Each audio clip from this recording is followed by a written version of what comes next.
Hey guys, here's my interview with former Speaker of the House, Kevin McCarthy. I did this a couple of weeks ago before everything that's going on in LA, but it's an interesting interview. We covered a lot of stuff, some things we agree on, some things we disagree on. Enjoy my interview with Kevin McCarthy.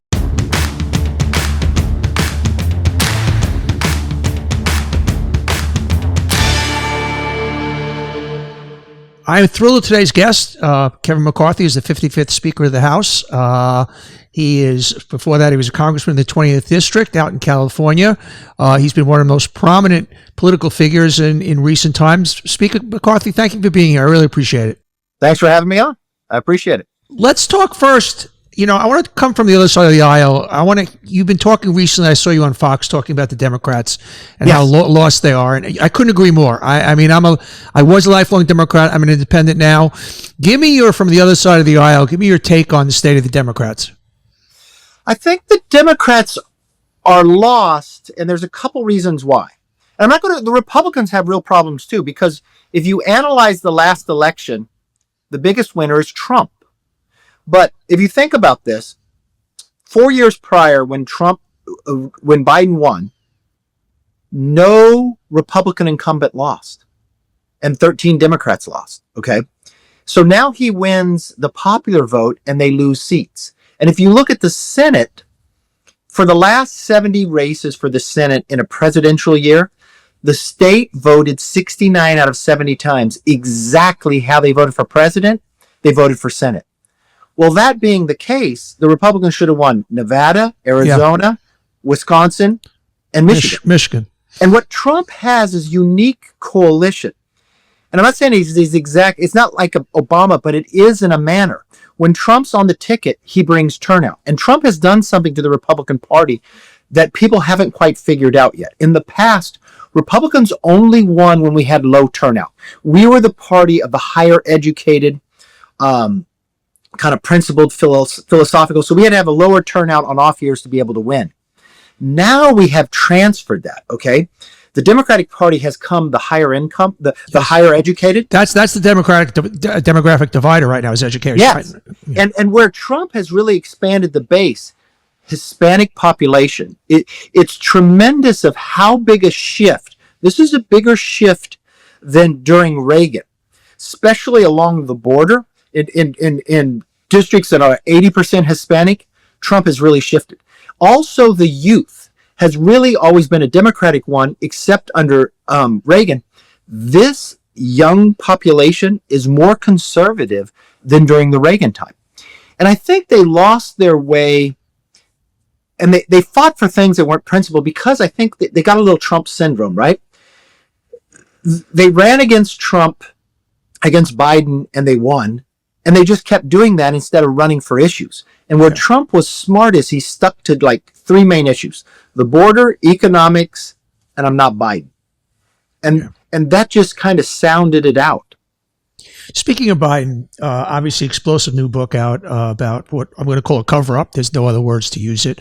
What was your sense of Biden when you were Speaker, as far as obviously you have certain takes on inside baseball? I mean, we got to see in the media clearly a guy that was old, clearly a guy that had lost a lot off his fastball, but nobody quite knew to the extent. I'm curious your take on that. Every time it was a different Biden, and I had known Biden pretty well when he was vice president. I was majority leader, and we'd go up and have breakfast. And he really didn't spend much time with me when I was minority leader, but once we won the majority, and I hadn't been sworn in yet, he started to meet with me, and I realized then he was off his game, that he had to talk with cards. And I found that if I disrupted him while he was talking, he couldn't continue on. And then he would just be frazzled.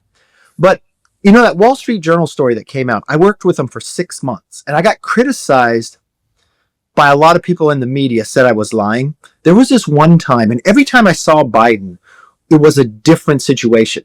And look, I've been to the White House under Bush, Obama, Trump, and Biden, and it wouldn't matter who's in the president.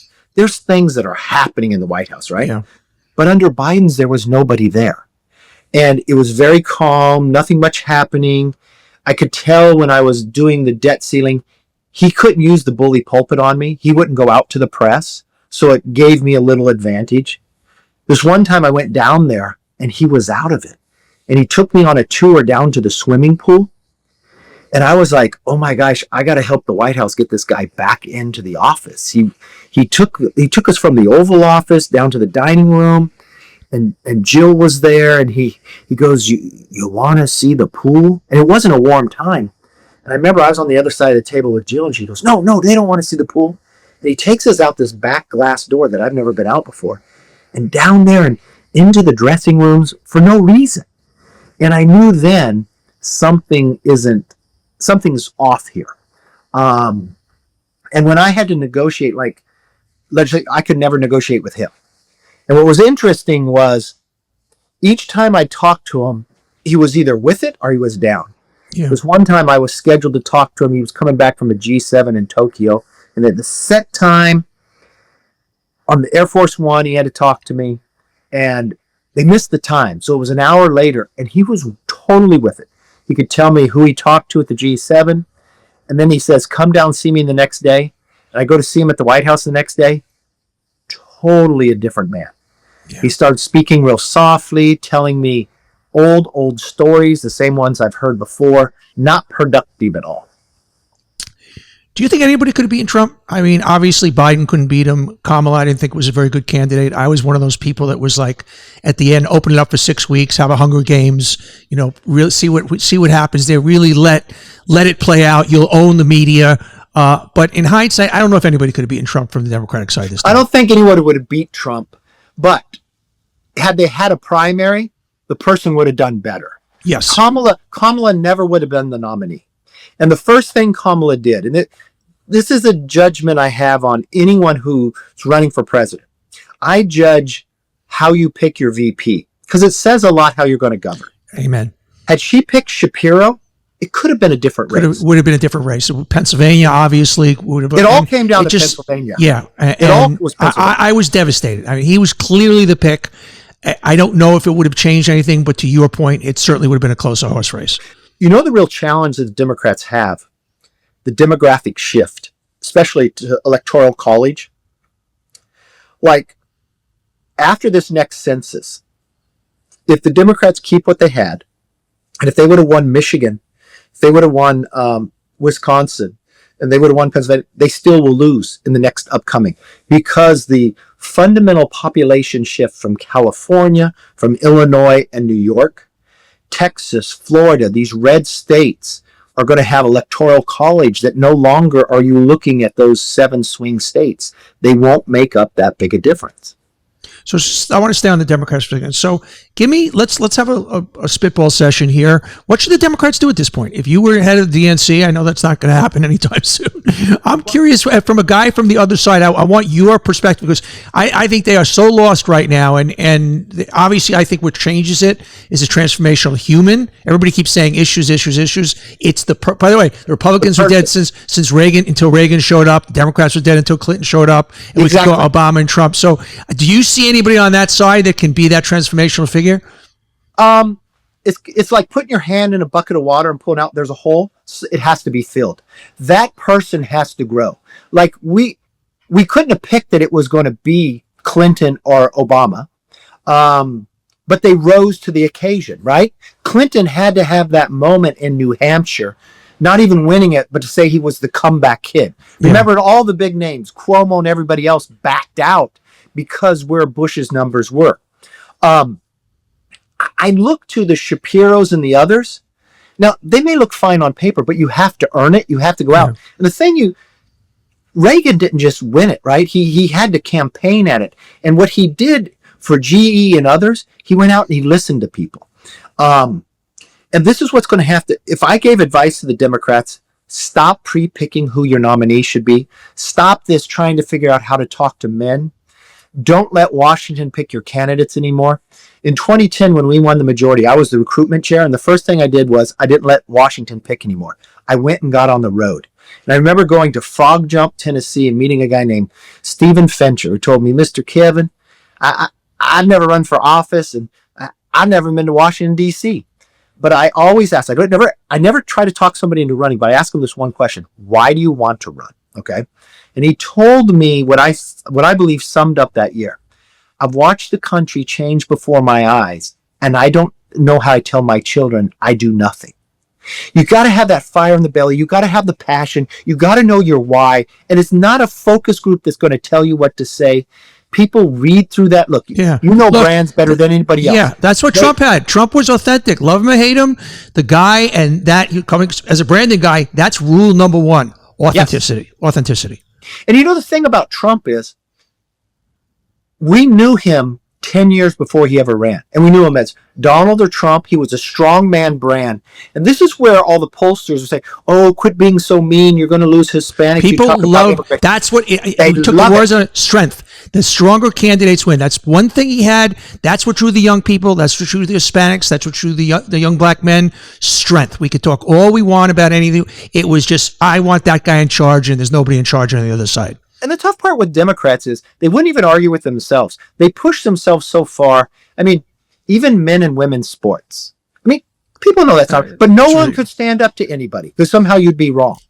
Well, it was ridiculous that the ad that was the most successful ad that Trump ran, and then the he, them, me, you know, about the sex change in the prison, that was actually put in under Trump's administration, and the Democrats couldn't even come out and say that. So Trump being genuine, and if he says it wrong, people will, even if they disagree with you, if you say something on principle, they'll respect you. And this is where both parties have failed, right? When you say, like, what's the rise of a Trump or a Bernie Sanders or others? You can go back to Ross Perot. It's the failure of our party of solving problems, right? And this whole of trusting our government, it goes back to the Pentagon Papers, right? You've lied to me so long. And finally, people have just pent up like, I'm frustrated. And even though you had people, I watched a change. And I even measured this with people who are overseas. You know, I was with some people who were overseas and stuff. I said, who'd you think won the election? They said, Trump. I said, why did you think that? When he got shot. Oh, it was over then. I mean, that was over then. Yeah. I mean, you or I or anybody else, there's a couple things I took from that, right?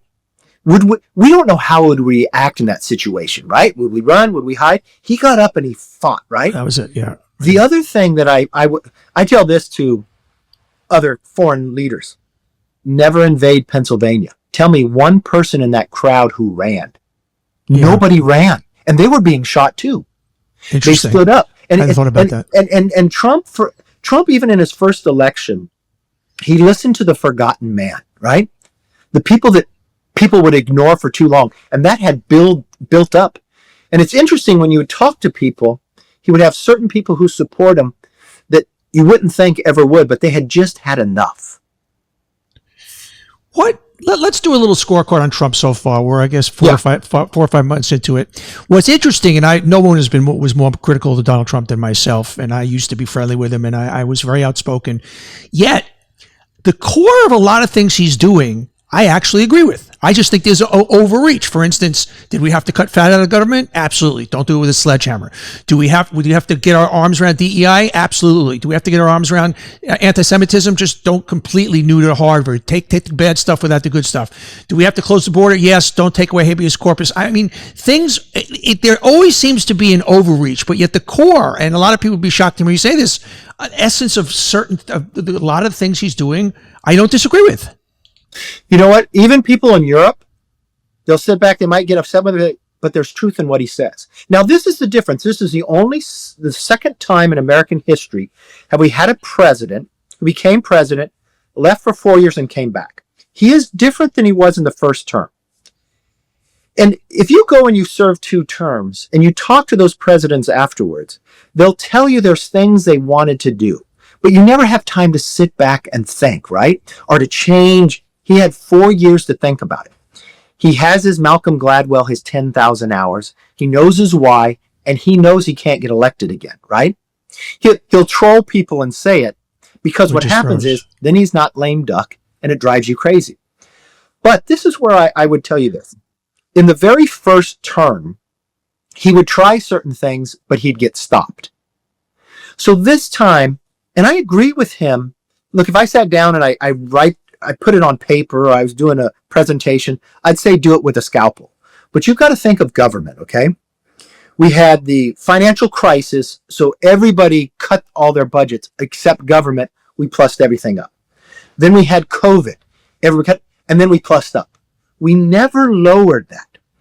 And you almost have to be that disruptor. He's not going to get everything he wants, but he has to come through, wipe it all out, because the good things will come back. But there has been so much layered on. When you have a crisis like a financial crisis and COVID, that's when you have so much money. You're grabbing all the things that have stayed on the shelf that were bad ideas that you would never fund when you literally looked at it. But because you're in a panic and a rush, you fund stupid things. Like people will say, okay, but I hate what's happening for research at Harvard.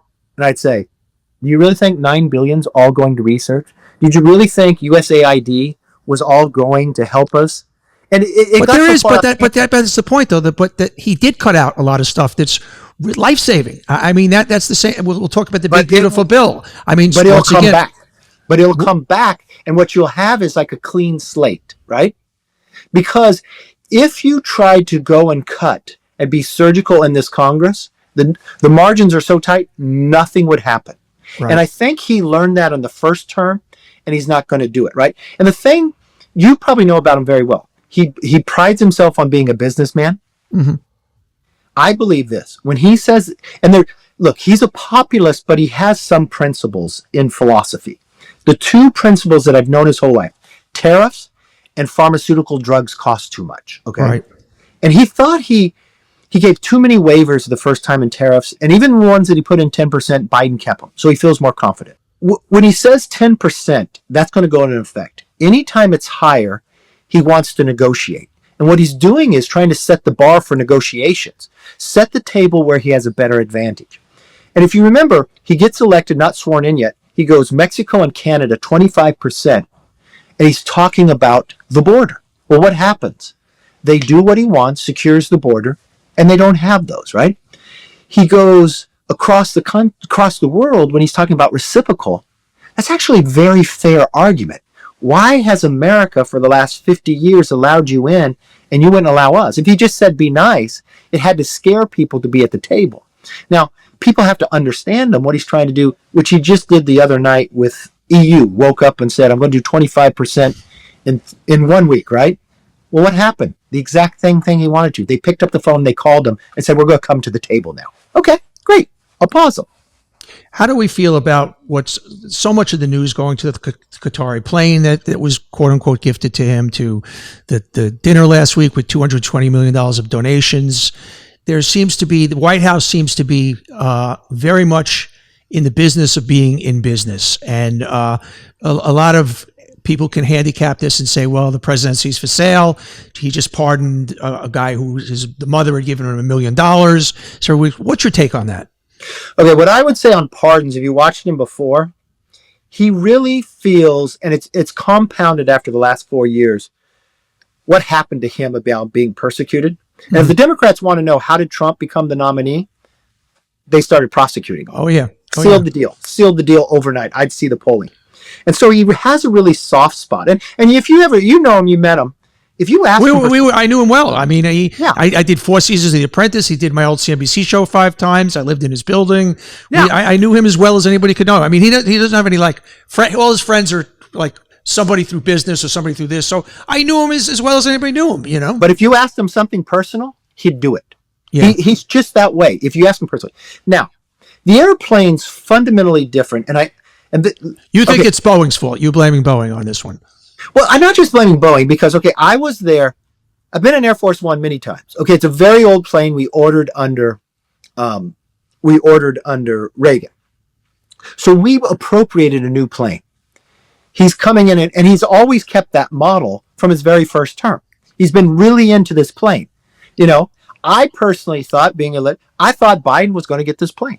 Well, it has all these overruns. He comes in and they tell him, Biden didn't get the plane. Okay, well, what year am I getting? You're never going to get the plane. Okay. And so that's the problem. Now, if I was a staffer, this is what I would have done. I would have gone to Boeing and said, listen, we had a contract with you and you didn't meet the contract. Okay. So I think it's your responsibility. If there's some other 747s out there that could be retrofitted while you're working on this plane, I think it's your responsibility to go lease one, provide him with that until the next plane comes. That's what I would have done. And because I don't think Trump is thinking, oh, give me a plane. I think he's had this model from Air Force One from his first term. He has been thinking about this for a long time. And, he has on his 757, there's a number of cabinet members that have come in Obama's and in Trump's. They keep their own plane because you don't even have Wi-Fi on these others. Right. So what he's really thinking as president. I know, but taking it from Qatar, these guys have been the major funders of Hamas. I mean, that doesn't feel good at all on any level. Exactly. That's why I would have said as staff, what you should have done for the president, he's not thinking of anything like that. He's always a business person. Like I remember a foreign leader calling and wanting our troops to stay there or bring another missile defense system there. Trump says, okay, but you have to pay for it. He's always thinking of the taxpayer. So when someone offered him a plane, he's thinking, well, the taxpayers can't pay for that. That's where his mind's thinking, but that's not where the country's looking. So I would have said, let's go where the problem lies. Boeing, why don't you go lease it? Boeing just went with Qatar and had some big deal. Why didn't they work that into the contract? I mean, there could have been all these other ways to handle it where it wouldn't come out to be a problem for the president, and he's not thinking that way, but it leaves you a vulnerability where people will say something. And I think that's the role of the staff should have done because the real problem lies, the new Air Force One is way overdue and not done. So can you do something? If somebody else could pick up a plane and fix it, then why couldn't Boeing do that as an interim? You would have done that in business. Yeah. One thing I can never understand, because Trump could be even more popular than he is if he doesn't do what I call the angry mishaps. For instance, on Memorial Day, he comes out and says, this is the day we celebrate our soldiers. Comes out and says, happy Memorial Day to all our fallen heroes, except for the scum, the radical left scum. Like, what is that? Every time I see that, I go, what do you do? You don't need to do that. You don't need to do that. You're doing some things right here. You could be wildly successful. That's the stuff that just says, what the fuck, man? And just divides us. And what is that? Explain that to me. I can't explain it to you, but I can explain this to you. I've been with him in some very personal times, watching him as president, going out and receiving bodies back at Dover. And I've watched how he's handled these families. Where there was this one time, we were going to a rally. He says, I'm cutting it short. We're going to Dover. 2 bodies are coming back. And we go and see the families. And he is so good and understanding as consoling people, right? And the mother's there, but the wife's there. And she does not believe her husband is dead. And if you haven't been there, the back of the plane lowers, and then you see the casket. The wife starts running out. Yeah. It's raining. Trump's not caring about his hair. He doesn't have an umbrella. And when we get back on Air Force One, I watched him emotionally, how he felt. Why did these young men die? I mean, I've watched him with young kids who come in who have cancer. And he's sitting there. It was this young boy. He was in between almost 18, and they wouldn't give him the treatment. And I've watched it. That's what I just don't understand, and what I don't think people see. One of the 13 Gold Star families in Afghanistan, Trump was no longer president, and they came in to see me. They're from California, and they wanted to talk to him. So I called him. He picks up the phone, and he talks to them. Very, very kind, very caring. And when they hang up, they didn't stay where the government wanted to. They used their own money, and they were staying at his hotel. And he goes, hey, Kevin, pick up the phone. Picks up the phone. He goes, don't tell them, but I'm gonna pick up all their rooms. Right? I mean, I wish people saw that side of him. And I don't know if it's the strong man, the tough man, but the one thing I knew at the very beginning, I would go in and he would be president, and I'd say, listen, if you didn't tweet, I think your numbers would go up. And he'd look at me, and he'd be behind the Resolute desk, and he goes, if I didn't tweet, I wouldn't be sitting in this chair. Right. I hear you. It's not my place to tell him. I've never wanted to be president. He won. Do you think Trump is MAGA? Does MAGA continue after Trump, or is Trump kind of a one-off and the Republican Party kind of drifts back? I'm not saying to the establishment place it was, but a little bit more of what we used to know it to be. I think Trump has transformed the Republican Party. I think some of that stuff is not going to change. He's really changed a lot of people's thinking about China and trade and us being taken advantage. I don't think it shifts like that. I think he kind of opened our eyes on that. But I don't think it transfers to somebody else. I agree. And this is the uniqueness of Trump, who he is. And we already knew him as a strongman brand. We knew him from television. And other people would stand up and try to act like him. Voters will see that's not genuine. That's he's one and only. And he may help somebody, but I don't think that gets him all the way there. I think it's him who's built this, and it's hard to transfer just that. Now, some of its policies will all stay, but he can't say pick this person and that person automatically wins. So I want to talk a little bit with you. One quote that I love, and we'll talk about this. And you said that on your leaving the House, I'll give you the truth why I'm not Speaker. It's because one person, a member of Congress, wanted me to stop an ethics complaint because he slept with a 17-year-old. Did he or did he not? I don't know. True. Now, that is literally what happened. Yeah, you know what's so interesting? So a little inside. A lot of this I didn't learn until after I was out of the speakership. So what happened was, if you watched, we win the majority, and these groups want to leverage me on doing different things, and it takes me 15 rounds to win Speaker. So we win Speaker. Unbeknownst to me, I control the committees, not control them, but nominate who they are. Ethics committee is totally different. It's the only committee in Congress, equal number of Republicans, equal number of Democrats.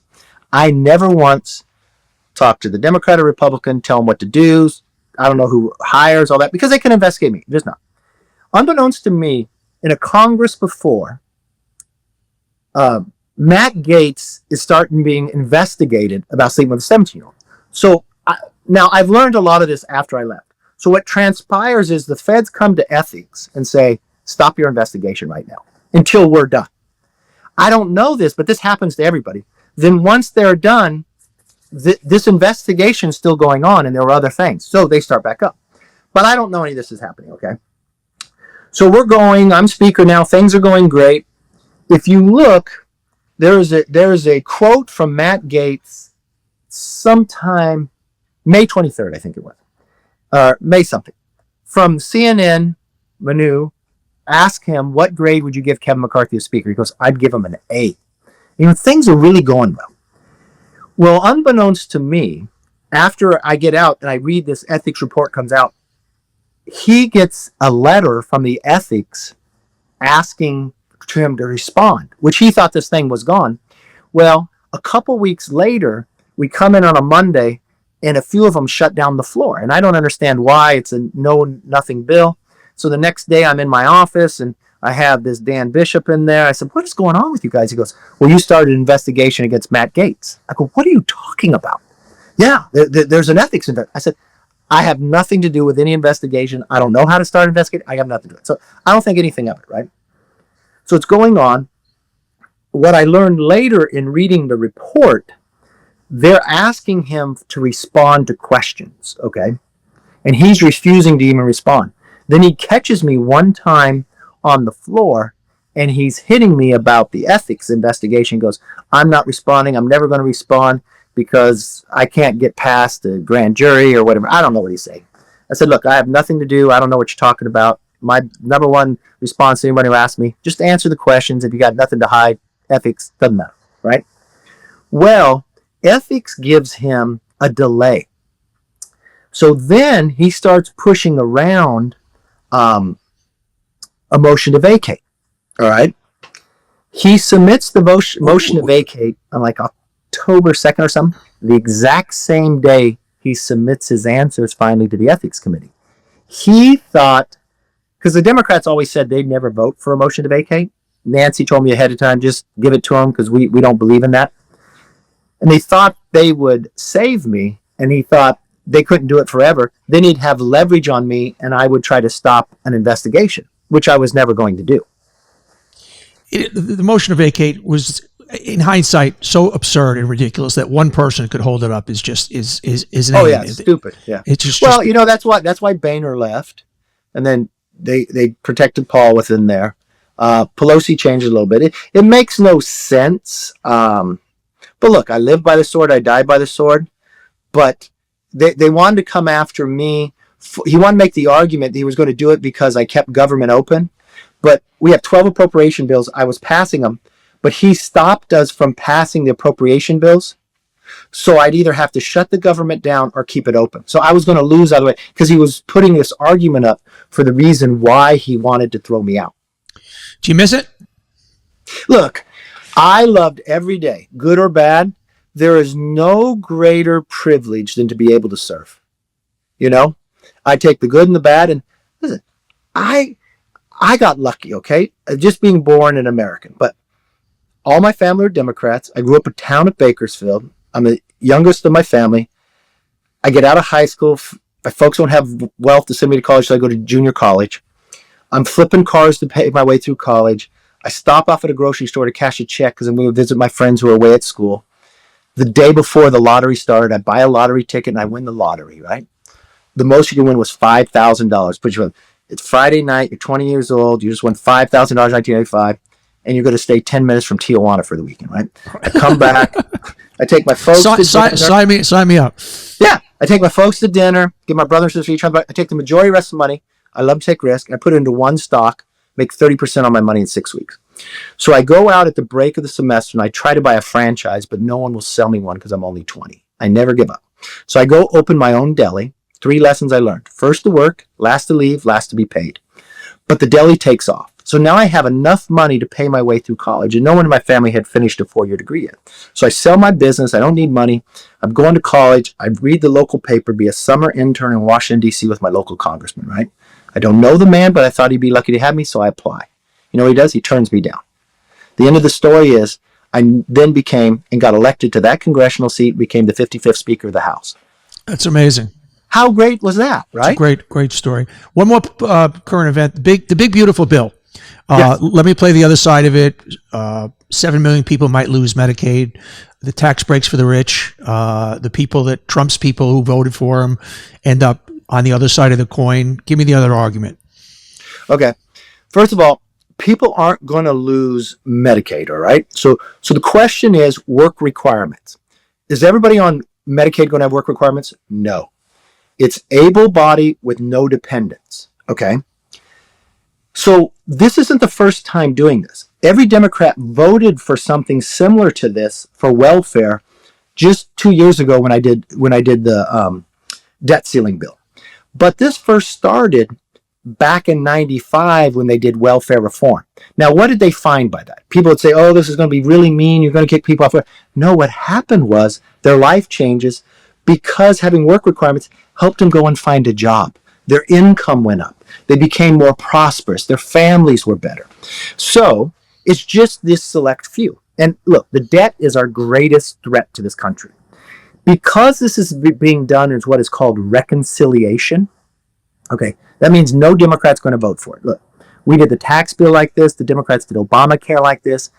It is a certain law that allows us to get something passed without 60 votes in the Senate, okay? Simple majority.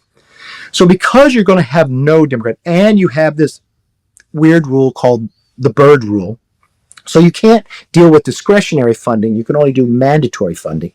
You can't craft the bill just as perfect as you want it. So you're stuck. For people to argue, oh, it's going to be the top people getting a benefit, no, it's not, okay? That tax bill, what we're doing is kind of locking in what we already had. If you do nothing, your taxes go up. And the middle income are the people that benefited the most the last time. But he's added no tax on tips, okay? And then he does a $4,000 for, you have to be over 65 for Social Security. And then he caps that after like 150. So when you're really thinking about who's going to get it, it's the people who've been kind of hit in the middle. I think that's actually a very good thing. And then they'll get the debt ceiling in there as well. It will get done because the opposite is too bad. You'd be raising all the taxes. The minority is going to do the same thing that any minority would do. They're going to criticize all of it, even though they probably had voted for some of it. And if they were left just to vote to raise the taxes, they would probably vote for a lot of it. And it'll get done sometime in July because that's when the debt ceiling has to hit. Because if they don't do it then, they got to deal with the Democrats to do it. Before I let you go, I know you got a lot on your plate right now. Tell me what's keeping you busy. You know what? I opened an institute up to continue to work on the policy because I love the policy. I worry about the things for the future. The debt, I think whoever captures AI and quantum has an advantage. You know, MIT teaches a course to all the generals in our military, okay, on AI and quantum. So I took 10 members of the MIT 4 years ago and I had them develop a course for Congress. And then I created the Select Committee on AI. I created the Select Committee on China. Because have you ever read Graham Allison's Destined for War? No. Fastidious Trap? Okay. 16 times in world history, the number 2 power has surpassed the number 1. Only 4 times we have not gone to war. Okay? So I don't create this committee to prepare for war to make sure we don't. We have become too dependent on China. And that's what COVID taught me. For medical supplies, for critical minerals, for the processing of critical minerals that control 95%. And I got the idea, actually, I was walking the grave sites of Normandy at the 75th anniversary with Nancy Pelosi at the time, and I wondered what could those policymakers have done back then that day never would have happened. And it wouldn't be a year before, it's kind of a decade before. And that has been a very bipartisan committee. Our defense system, we need to change the procurement. It needs to become like Silicon Valley. We don't need these big aircraft areas anymore, right? Drones, you got to overwhelm somebody. We can't be spending $10 million missiles knocking out a $10 drone. And you normally you prepare for the war that was behind you. We've got to really analyze what we're doing. Energy. If you want to capture AI, it's whoever get their energy policy right. We have to double our grid. And so I like having these discussions with both sides of the aisle. So I deal a lot in the business world with AI, a lot of new AI businesses. I'll do some advice, and I'm doing some talks around the world. Good for you. Message of hope. Right now, with the world, we've got 2 wars going on.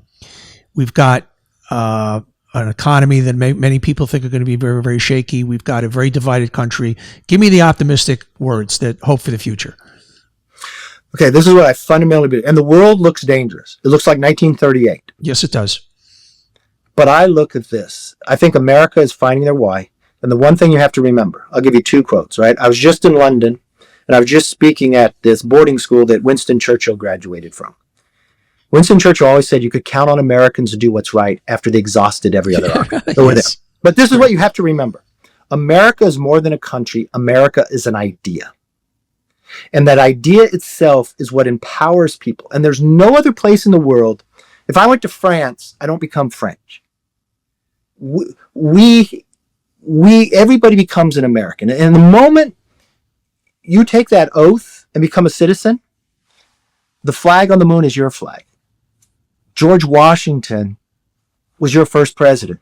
Martin Luther King spoke of your dreams, right? There's no other country that can do that. And democracies become messy. But you know what? They're out in the open. And we find our way. I think the last couple, not this presidential election, but the 2 before it, the majority of people went to the polls not to vote for somebody, but against somebody. Yes. This time, Trump won the popular vote. That's a big thing to do. A Republican hasn't done that in more than 30 some years.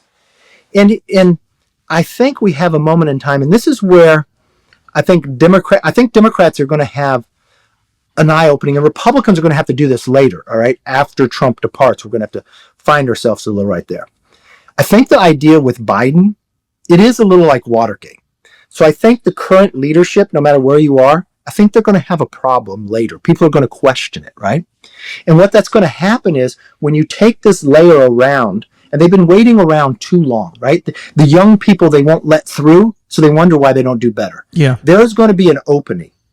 And if they literally allow their primaries just to happen and trust their own voters, they will get their why back, right? And look, there's a couple different books I would say. I love Simon Sinek. People don't buy what you do, they buy why you do it. Mm-hmm. I love Angela Duckworth. The number 1 attribute of whether you be successful is perseverance, right?